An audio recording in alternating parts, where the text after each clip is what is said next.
Adam Tooze, The Wages of Destruction, The Making and Breaking of the Nazi Economy.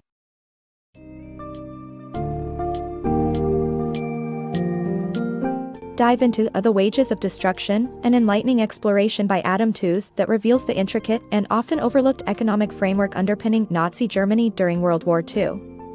This book takes you beyond traditional battle narratives, offering a profound analysis of how economic ambitions and realities shaped the Nazi war's strategy. Discover how the ideologically driven goals on the Eastern and Western fronts were intertwined, guiding Germany's relentless push eastward for resources amidst stark economic disparities with powers like the United States. Through riveting insight, Tooze unravels the complexities of Nazi economic strategies, highlighting the calculated decisions that led to inevitable war.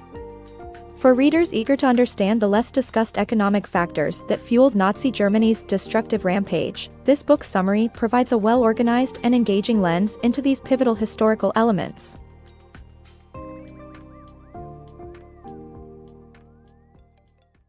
Complex ambitions of World War II. Each generation of historians has reinterpreted the Second World War, often highlighting different aspects of the conflict. From the end of the war up until the mid-1970s, Western narratives predominantly centered on the Western Front.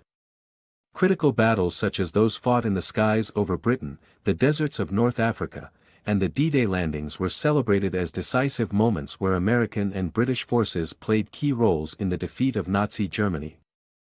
Meanwhile, the Eastern Front was largely seen as a secondary arena despite significant German losses suffered there, primarily at the hands of the Soviet Union. However, by the 1970s, a shift occurred. Historians began to re-examine the significance of the Eastern Front, revealing that it was there, not the West, where the bulk of German military losses occurred. This reassessment took on greater importance as the world grappled with the Holocaust's legacy in the 1980s and 1990s, highlighting the brutal realities of Nazi ideology manifest on Eastern soil. This evolving historical perspective prompted a hypothesis: Nazi Germany waged two distinct wars. On the Western Front, it engaged in strategic warfare characterized by pragmatic military considerations. On the Eastern Front, however, the war was driven by genocidal ideology aimed at reshaping Europe's demographic landscape to serve Nazi ambitions. Yet, this view oversimplifies the intricacies of Nazi strategies. It implies a strict division where ideology governed the East and pragmatism the West. In truth, Nazi Germany's military strategies across all fronts were closely linked by overarching ideological aims. The distinct nature of warfare on each front doesn't alter the unified ideological ambitions that fueled Nazi Germany. Hitler's grand vision was to amass vast territories and resources, rivaling powers like the United States and the British Empire. The systematic racial destruction in Eastern Europe and the Soviet Union. The inevitable two-front conflict. Nazi Germany's aggressive ambitions rendered a two-front war unavoidable. By the early 20th century, America had already soared beyond European nations as an economic heavyweight, its national income per capita eclipsing that of the British Empire and vastly overshadowing Germany's figures. Adolf Hitler took note of these economic disparities, viewing America's supremacy as a model, condensed through the lens of its history of Western expansion. He was convinced that America's industrial power and comfortable living standards were achieved through the conquest and displacement of Native American populations. Similarly, Hitler attributed Britain's success to its extensive colonies. Germany, however, lacked such overseas territories and the resources they provided, placing it at a disadvantage against powers like the US and Britain. Hitler surmised that the only path to elevating Germany from a secondary power and countering America's global dominance was an eastward expansion. He envisioned an economic base established through the conquest and extermination of Eastern Europe's Jewish and Slavic populations, granting Germany the potential to emerge as a preeminent power. Ascending to power in 1933, Hitler promptly began gearing Germany for this expansionist drive. He swiftly dismantled the constraints of the Treaty of Versailles, rebuilding Germany's military might as a strategic measure both to restore national pride and surge forward economically through armed buildup. Infrastructure projects, such as freeway constructions, were portrayed as job initiatives but primarily aimed to enhance military logistics. Despite his belief in a swift victory in the East, anchored in Nazi ideology of racial superiority, Hitler understood that Western nations would resist German expansion. Before the United States could come to their aid, Germany needed to strike a decisive blow against Britain and France. With Germany's limited resources, seizing strategic regions in Eastern Europe, like the resource-rich Caucasus and Ukraine's fertile lands, was deemed essential for sustaining combat against Western forces.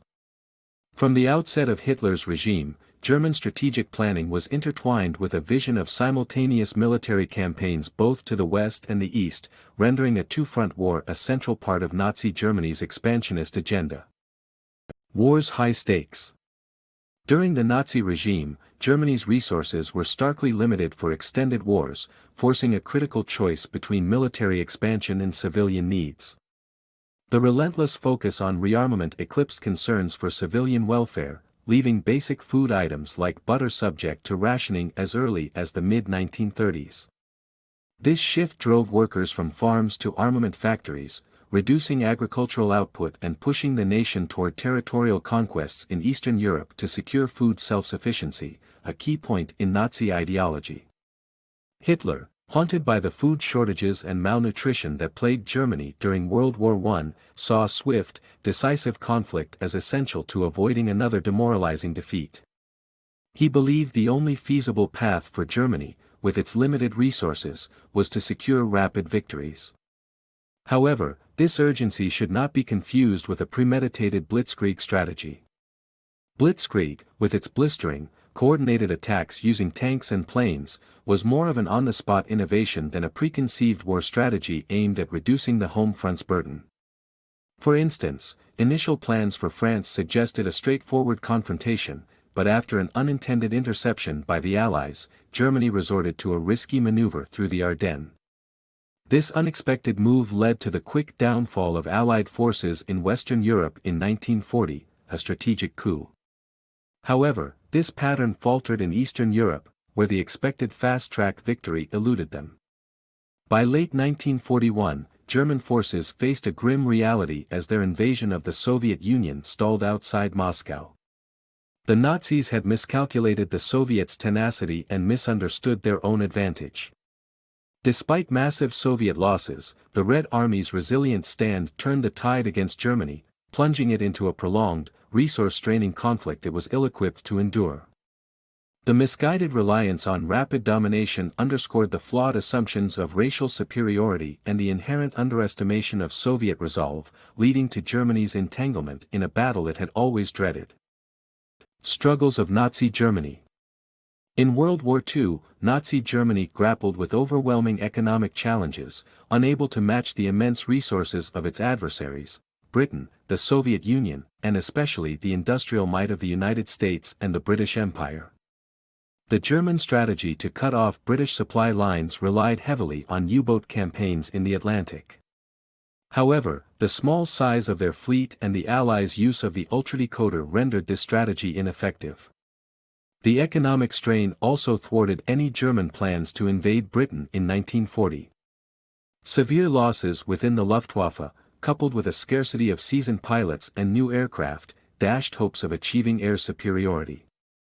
Further complicating Germany's ambitions, the goal of seizing the oil-abundant Middle East stumbled after Britain suppressed a pro-German uprising in Iraq. The conquest of European territories offered temporary resource gains, as highlighted by the extensive, yet unsustainable plundering of France's assets. France's exploitation led Hitler to shift his attention to the Soviet Union in 1941, seeking fresh resources. Although initial triumphs followed, they were quickly marred by massive logistical issues, notably fuel and ammunition scarcities. These shortages also impeded the capacity to harvest critical agricultural outputs from occupied areas like Ukraine, complicating food supplies for both military and civilian needs. Desperate for resources, the Nazi regime resorted to horrific policies in Eastern Europe.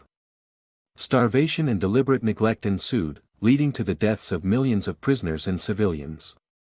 The siege of Leningrad epitomized this brutal approach, employing blockades and denying access to food.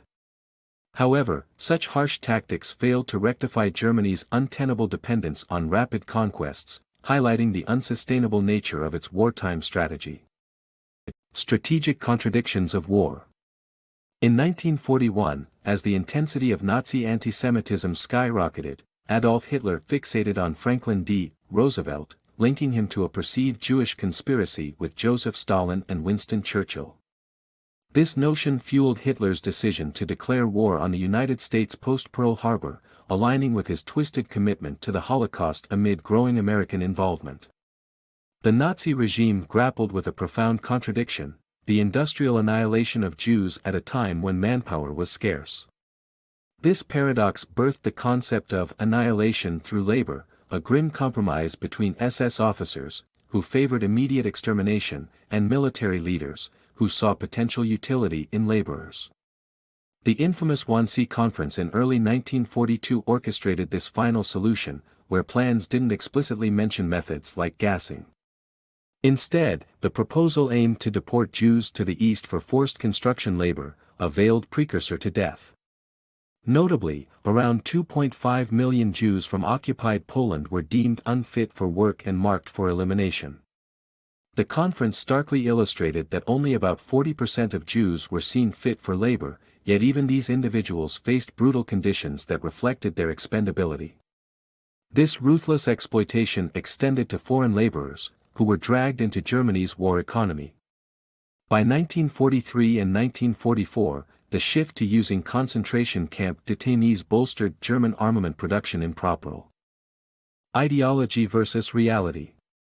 Nazi Germany's downfall was a grim tale of rigid ideology clashing with military and economic realities.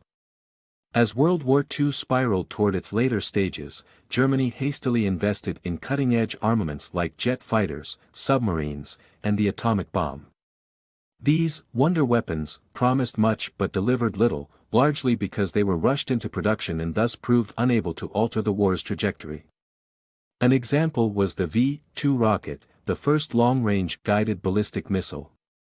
Despite its innovation, it lacked the firepower necessary to turn the tide in favor of the Nazis. Yet, the true challenge for Germany was not in crafting new weapons, but in defending itself against the constant barrage of British-American air raids and the unstoppable advance of the Soviet forces.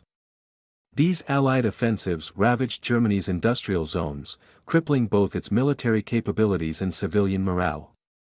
As the Red Army pushed from the east and Allied bombs rained from the skies, Hitler's grip tightened over a disillusioned and exhausted nation. Inflation soared, black markets thrived, and the everyday lives of Germans deteriorated sharply.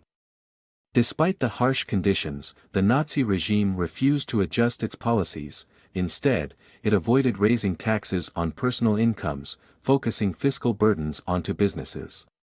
This did little to protect ordinary citizens from the war's devastating impacts. Nazi ideology also stifled economic pragmatism. Unlick.